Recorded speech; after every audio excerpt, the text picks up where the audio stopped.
92, from what I understand, still in fairly good shape. He was at the Lot, which is just down the block from us, the Fox studios, and had a monthly management meeting with executives there.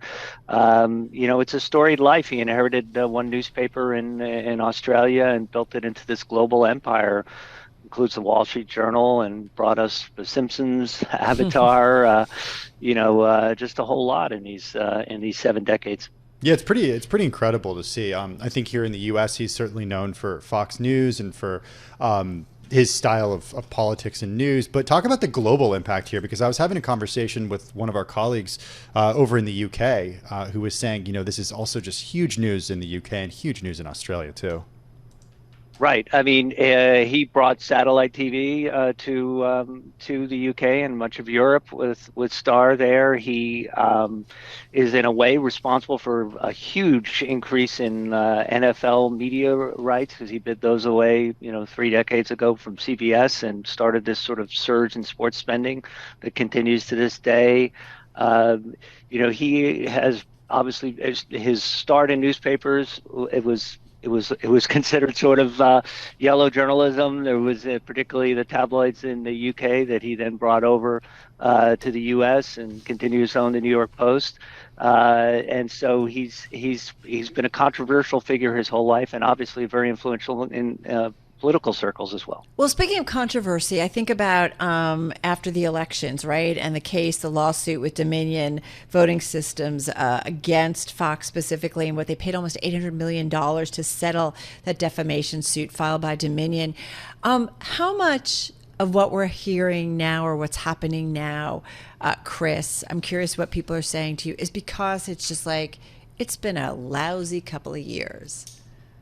It certainly seems like that. You always want to make that connection. I mean, just this week, Smartmatic, which is one of the voting machine companies that sued Fox News, likened Rupert to a mafia boss, so ordering a hit in terms of his coverage of their company. Whether that was, related to that, I mean, Rupert did not come off particularly well in the testimony he gave in the other voting case with Dominion. But this has been telegraphed for quite a while that Lachlan Murdoch, his eldest son, is the heir. Lachlan is the CEO of Fox, and now taking on chairmanship duties of both companies, News Corp and Fox. So that, in a way, is not surprising. Rupert said in his message to employees today, he's still going to be monitoring everything. He's still going to be calling them. He's still going to be working late on Friday nights in the office. He's returned to work, in a way. So in some degree, this is a passing of a baton, and in some ways, it's really not a dramatic change. But it also comes at a time when the media industry is in complete upheaval, Chris. I mean, we're talking about what's going on at Disney, a decline of linear newspapers, not to mention what's going on with newspapers, but the changing way that people are getting their content. I mean, this is the stuff you have been writing about for years at this point. What can Lachlan do to make sure that, Fox not just survives, but thrives? Well, I mean, you can look back at Rupert, and it was definitely Rupert's decision to sell the bulk of Fox's media assets to Disney for $70 billion. That's looking like a pretty good deal these days, right? Pretty good deal now with So Disney, true. Paramount, Warner Brothers. All of those folks are struggling to make money in streaming. And Rupert had said at the time that he just didn't think they were big enough to tackle Netflix and Apple and Amazon and all those folks. So that looks like smart. But then sort of what do you do with your remaining assets? And the newspapers and traditional TV channels are perhaps the most challenged in media today. Their strategy has been to focus on news and focus on sports. They've made one smart acquisition for sure under Lachlan with Tubi, an ad-supported streaming service that's now, in terms of viewership, as big as HBO Max, is bigger than Peacock, NBC's streaming service. So that's done well. They have a sort of a nascent Fox Nation subscription service that they never reveal how many subscribers it has. Privately, they say, well, that's not going to be the Fox News online. That's just a sort of a lifestyle product for our hardcore fans. Yeah, with a lot of Fox personalities. I mean, it's like the behind the scenes and sort of like the hobbies of these Fox News personalities. Chris, one thing I wonder is, what kind of leader is going to be Lachlan, right? At one point, my understanding, there was a a spat with Roger Ailes, basically. And I think Rupert took Roger Ailes' side and Lachlan left for about a decade or so.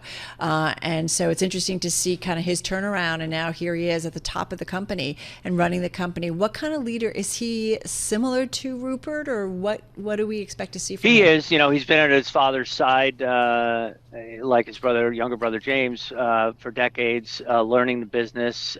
He's had, as you noted, sort of ups and downs, and very much shares his father's political views, is very conservative, believe Fox News is generally in the right direction in terms of the audience that it seeks.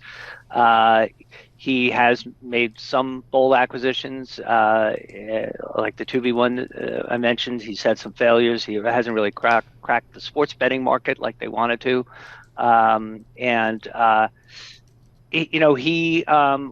I think the biggest issue they face is when Rupert ultimately passes on, his votes in the family trust will be distributed to his 4 eldest children.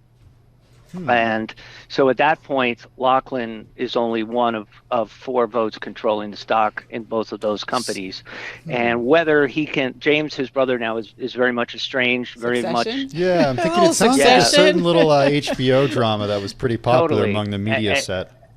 People often ask me, what do I think is going to happen? And I sincerely believe that even Lachlan, James, or Prudence and Liz, the 4 of them, I don't think they know what's going to happen. It is very much going to be a succession drama in real life.